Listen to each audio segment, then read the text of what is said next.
Assalamualaikum warahmatullahi wabarakatuh. Bertemu lagi bersama Ustadz Rian ya di mata pelajaran fisika. Ini nanti kita akan membahas mengenai hukum Newton ya, hukum-hukum Newton. Ya, di kelas 10 MIPA. Oke, hukum-hukum Newton itu ada 3, yaitu apa aja? Ya, yang pertama itu adalah hukum 1 Newton atau yang disebut juga dengan hukum kelembaman. Kemudian ada yang namanya juga hukum 2 Newton yang disebut juga dengan hukum percepatan. Kemudian ada yang terakhir yaitu hukum 3 Newton, yaitu yang disebut juga hukum aksi reaksi. Untuk penjelasannya lebih lanjut, mari kita simak video selanjutnya. Oke, yang pertama itu ada hukum 1 Newton. Oke, apa bunyi hukum 1 Newton? Nah, ini dia. Jika resultan gaya pada suatu benda sama dengan 0, maka benda yang diam akan tetap diam, dan benda yang bergerak akan tetap bergerak dengan kecepatan tetap selama tidak ada gaya eksternal yang mengenainya. Jadi, intinya hukum 1 Newton ini adalah ini misalnya ada 2 keadaan, yaitu yang keadaan pertama misalnya jika benda itu diam, maka kalau benda itu diam, maka akan tetap diam. Keadaan yang kedua, misalnya benda bergerak, itu akan bergerak tapi dengan kecepatan tetap atau kecepatan konstan. Gitu ya. Jadi pada hukum 1 Newton ini benda ya, suatu benda itu resultan gayanya adalah 0 yang tertera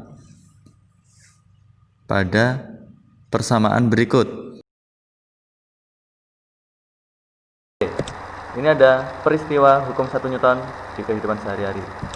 Misalnya pada gambar pertama, yaitu ketika ada mobil mengerem mendadak ya. Kenapa kok dikatakan ini adalah suatu hukum 1 Newton? Ya, karena ini dilihat dari gejalanya. Ini orang-orang yang berada di dalam mobil kan, kalau ngerem mendadak pasti dia akan terdorong ke depan. Kenapa dia terdorong ke depan? Karena di saat sebelum mobilnya mengerem mendadak, maka orang yang ada di dalam ini masih di keadaan pada kecepatan sebelum direm. Nah, yang gambar kedua, ini misalnya ada mobil nabrak tembok atau nabrak pagar, kemudian orang berada di dalamnya bisa mental seperti itu ya. Ini. Jadi kenapa kok bisa seperti ini? Karena itu tadi, karena orang yang berada di sini itu masih dalam keadaan kecepatan sebelum dia menabrak. Gitu. Jadi ketika dia berhenti secara spontan, maka orang yang berada di dalam ini sebenarnya masih dalam keadaan kecepatan sebelum dia menabrak. Gitu. Oke, ini adalah contoh soal hukum 1 Newton. Ada 2 contoh, yaitu contoh soal yang pertama, yaitu di sini ada sebuah benda dan ini ada 3 gaya, F1 ke kiri, F2-nya juga ke kiri, F3-nya ke kanan. Oke, yang soal kedua itu ada sebuah benda digantung dengan tali. Jadi yang ditanyakan nanti adalah gaya talinya itu berapa. Kemudian tentunya pada benda ada yang namanya gaya berat. Gaya berat itu pasti arahnya ke pusat bumi, sehingga akan dipengaruhi dengan percepatan gravitasi. Oke, untuk pembahasannya simak video. Soal nomor 1 ya, tentang hukum 1 Newton, yaitu terlihat bahwa sebuah benda ditarik oleh 3 tali ya, yaitu ini F1, F2, F3 gitu. Yang satu diantaranya itu berlawanan arah. Nah, yang F3 ini kan ke kanan, yang F1 dan F2 itu ke kiri. Selanjutnya, jika benda tersebut tetap diam di tempat meski ditarik oleh 3 gaya, berapa nilai F3 jika nilai F1 itu sama dengan 14 Newton dan F2 itu 20 Newton. Hukum 1 Newton itu adalah resultan gaya itu sama dengan 0. Gitu, atau seimbang berarti ya. Kita dapat tuliskan di sini. Resultan gaya itu sama dengan 0. Gitu. Oke. Resultan gaya itu adalah jumlah gaya, ya. Resultan gaya itu adalah jumlah gaya. Berarti untuk benda ini setimbang atau diam, maka harus resultan gayanya harus sama dengan 0. Gitu. Berarti nah, kita lihat dulu F1, F2, F3. Kita pakai positif negatif aja biar enak. F1 ke kiri, F1 ke kiri. Kalau ke kiri berarti apa? Negatif, kayak seperti koordinat ya. Kalau ke kiri itu negatif, kalau ke kanan positif. Gitu biar enaknya. Berarti F1 itu ke kiri. Ke kiri itu negatif. Berarti kita tulis saja min F1. F2-nya ke kiri juga. Berarti min F2. F3-nya ke kanan. Berarti plus F3. Ini kan resultan gaya. Tadi syaratnya harus sama dengan 0. Berarti ini harus nanti sama dengan 0. Min F1 dikurang F2, ini pindah ruas, berarti menjadi sama dengan berapa? Plus pindah ruas menjadi negatif F3. Gitu, berarti min F1 tadi berapa? Adalah min 14. Dikurang F2-nya adalah min 20 sama dengan min F3. Gitu. Min 14 dikurang 20 berarti min 34 sama dengan min F3. Berarti F3-nya itu sama dengan 34 Newton, ya. Jadi kesimpulannya, agar benda ini seimbang, ya, maka antara gaya yang di sisi kiri dan gaya yang di sisi kanan itu harus sama. Misalnya enaknya ini F1, F2, ini 14 tambah 20 kan, yang berarti di sini gaya yang berada di sini itu adalah 34. Jadi F3-nya itu harus 34 Newton juga. Oke, seperti itu. Soal yang nomor 2 mengenai hukum 1 Newton, yaitu ada sebuah kubus digantung menggunakan tali di atas plafon kamar tidur. Jika massa benda sebesar 0,5 kg dan besar gravitasi bumi 10 meter per sekon kuadrat, berapa besar gaya tegangan tali yang bekerja pada benda? Ya. Jadi yang ini adalah tegangan tali, ya. Yang ini adalah tegangan tali yang ditanyakan, yang ingin kita cari. Ini adalah gaya berat. Namanya juga gaya, ya. Gaya berat itu adalah gaya yang pasti arahnya menuju pusat bumi, ya. Kalau menuju pusat bumi berarti percepatan dia pasti menggunakan percepatan gravitasi. Massanya 0,5. Oke, langsung saja. Ini kan kita mencari gaya tegangan atau F tali. F tali sama dengan berapa gitu ya. Oke, di sini kan ada tadi gaya berat. Gaya berat itu W. W itu gaya berat sama dengan massa dikali gravitasi. Namanya gaya, sebenarnya hampir sama dengan gaya yang seperti biasa. Kan kemarin gaya sama dengan massa kali percepatan. Itu kalau vertikal. Nah, ini kan horizontal. Ini kan vertikal maksudnya. Ya. Jadi percepatannya diganti menjadi percepatan gravitasi. Seperti ini kan. Ini kan ke bawah. Ini ada plafon, ini benda digantung dengan tali, jadi dia pasti ada gaya beratnya. Gaya beratnya itu W sama dengan M kali G atau massa kali gravitasi. Percepatan gravitasi. Oke, jadi sama dengan massanya berapa? Ya 0,5 dikali percepatan gravitasi 10. Berarti hasilnya adalah 5 Newton. Gitu. Ini kan gaya berat. Kalau gaya berat, gaya normal, gaya gesek itu pasti satuannya adalah Newton. Seperti itu. Nah, ini tadi kan gaya berat. Nah, kan tadi yang dicari adalah tegangan tali atau F tali. Itu. Oke. Jadi kita akan menggunakan baru di sini hukum 1 Newton.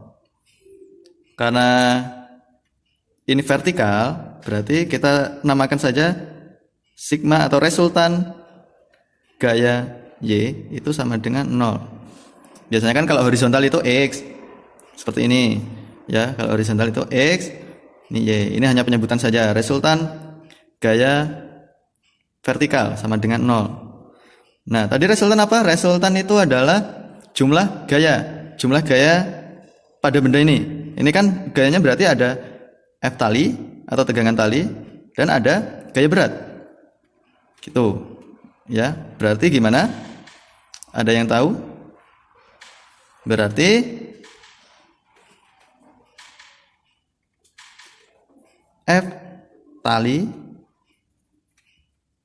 karena berlawanan arah ya. Ini kan ke atas, yang ini ke bawah, gitu.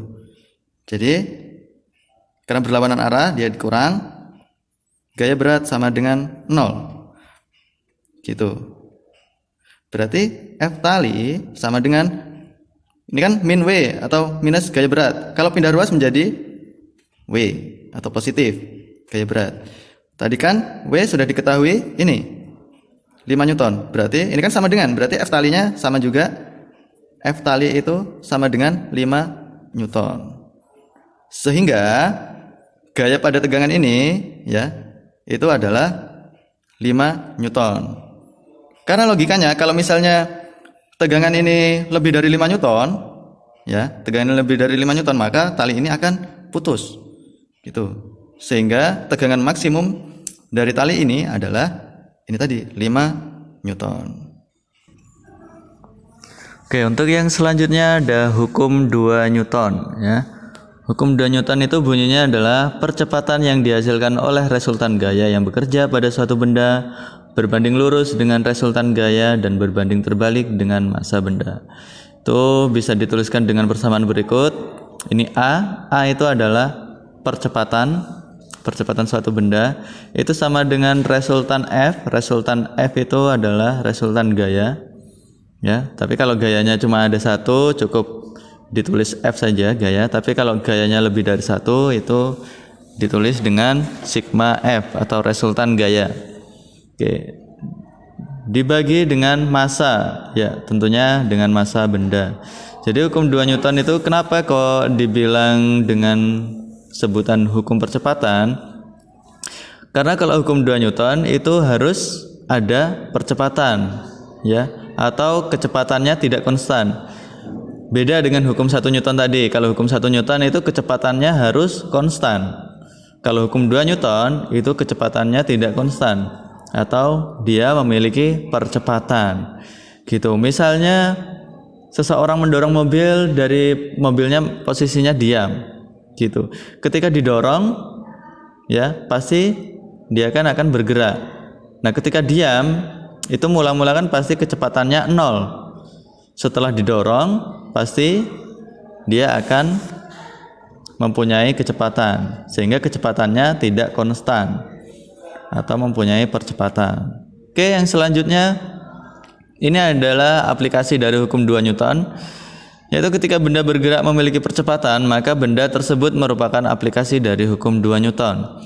Ya, misalnya gambar yang pertama yang ini, itu ada seorang bapak-bapak mendorong mobil.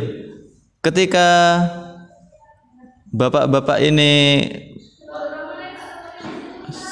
ketika mendorong mobil ya, sebelum bergerak maka mula-mula kecepatannya 0. Gitu. Kecepatannya 0. Ketika benda ini akan bergerak, mobil ini bergerak, maka dia mempunyai kecepatan atau dia mempunyai percepatan ya. Jadi ketika dia didorong, mobilnya mempunyai massa dan pasti juga mempunyai percepatan. Nah, bapak-bapak ini juga sebagai pemberi gaya eksternal terhadap benda ini. Kemudian yang benda kedua itu ada seseorang yang menarik gerobak ya, menarik gerobak. Ini bapak-bapak ini sebagai pemberi gaya pada benda, yaitu gerobak, ya. Dan kemudian tentunya ada massa benda, yaitu di sini adalah massa gerobak, dan kemudian di sini pasti nanti ada percepatannya atau kecepatannya tidak konstan. Tuh, kita langsung ke contoh soal hukum 2 Newton. Ya, ini ada soal 1 dan ada soal 2. Nah, silakan saksikan video berikut ini. Oke, kita masuk ke soal nomor 1 mengenai hukum 2 Newton. Nah, di sini soalnya mobil-mobilan bermassa 2 kg diam di atas lantai licin. Ini berarti ada mobil-mobilan bermassa 2 kg. Kita tulis dulu biar enak. masanya itu 20 kg. Itu ya. Kemudian diberi gaya tertentu dan bergerak dengan percepatan 10 meter per sekon kuadrat. Berarti percepatannya adalah 10 meter per sekon kuadrat. Yang ditanyakan adalah berapakah gaya yang diberikan pada mobil-mobilan. Berarti F-nya berapa? Gitu. Nah, di rumus hukum 2 Newton tadi apa? A sama dengan F dibagi M. Berarti kan kita mencari F, gaya. Berarti F sama dengan, ini pindah ruas menjadi M kali A. Nih, sehingga kita menggunakan ini. Tinggal kita masukkan saja. Masanya 20 kg dikali percepatannya adalah 10. Berarti gayanya adalah ya 200 Newton. Gitu ya. Soal nomor 2, hukum 2 Newton. Ini ada gambar ya. Sebuah benda bermasa 5 kg, bendanya 5 kg, diberi gaya, yang F ini gaya, sebesar 30 Newton dan membentuk sudut, ini membentuk sudut 60 derajat dengan garis horizontalnya gitu. Nah, kalau ada gayanya menyundut seperti ini, ada sudutnya kayak gini, berarti nanti ada perlakuan selanjutnya gitu, ada perlakuan tersendiri. Ini yang ditanyakan adalah berapakah percepatan benda tersebut. Oke, jadi kita tulis dulu aja variabel-variabelnya. Sebuah benda bermasa 5 kg, berarti masanya 5 kg. Diberi gaya, nih gayanya adalah 30 Newton. Berarti F sama dengan 30 Newton. Dan membentuk sudut 60 derajat. Kita namakan theta saja, sudut 60 derajat. Berapakah percepatan benda tersebut? Nah, yang ditanyakan berarti adalah percepatannya berapa. Oke, jadi tadi kan A sama dengan F per massa. Ini ya, ini adalah persamaan dari hukum 2 Newton. Berarti A sama dengan, karena gayanya ini membentuk sudut 60 derajat, sehingga dia harus gini dulu, F cos 60 derajat. Kenapa kok cos bukan sin? Karena ini mengimpit sudut, ya mengimpit sudut dari garis horizontalnya. Baru dibagi massa. Berarti sama dengan F itu berapa? F-nya 30. Cos 60 derajat itu adalah setengah atau 0,5. Dibagi massanya berapa? Massanya 5 kg. Berarti sama dengan 30 kali 0,5 berapa? Ya, 15 dibagi 5. Jadi hasilnya sama dengan 3 meter per sekon kuadrat. Ya, yang selanjutnya ada hukum 3 Newton. Ya, hukum 3 Newton ini disebut juga dengan hukum aksi reaksi. Kenapa? Jika benda A mengerjakan gaya pada benda B, maka benda B akan mengerjakan gaya pada benda A yang besarnya sama tetapi arahnya berlawanan gitu. Atau persamaannya bisa menjadi gaya aksi sama dengan gaya reaksi. Kenapa ini kok minus? Karena ini berlawanan arah ya. Misalnya gaya aksinya ke kanan, pasti gaya reaksinya itu ke kiri. Gitu. Nah, di sini ada aplikasi dari hukum 3 Newton, yaitu ketika benda melakukan suatu aksi, maka akan terdapat suatu reaksi. Misalnya seperti anak memanah ini, ketika ditarik busurnya, maka anak ini ketika dia menarik itu memberikan gaya aksi. Kemudian ketika dilepaskan, maka akan menghasilkan gaya reaksi, yaitu panahnya dia akan meluncur ya. Oke, kemudian pada gambar yang kedua ini ada gaya aksi reaksi pada pesawat ini ya. Nih, gaya aksinya itu adalah dia ketika gas pada pesawat ini dia menumbuk tanah, maka dia akan menghasilkan gaya aksi. Dan gaya reaksinya yang dihasilkan, dia pasti pesawatnya akan terbang ke atas. Itu saja yang dapat Ustaz sampaikan. Semoga bermanfaat untuk kalian semua. Ustaz akhiri, wassalamualaikum warahmatullahi wabarakatuh.